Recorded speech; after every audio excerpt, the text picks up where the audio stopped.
ಯಾರೆ ನೀನು ರೋಜಾ ಹೂವೆ, ಯಾರೆ ನೀನು ಮಲ್ಲಿಗೆ ಹೂವೆ, ಹೇಳುವೋ ಚೆಲುವೆ ಚೆಲುವಿನ ಹೂವೆ.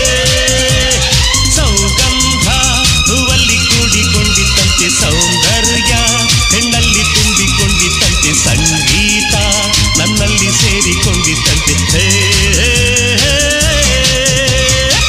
ಯಾರೆ ನೀನು ರೋಜಾ ಹೂವೆ.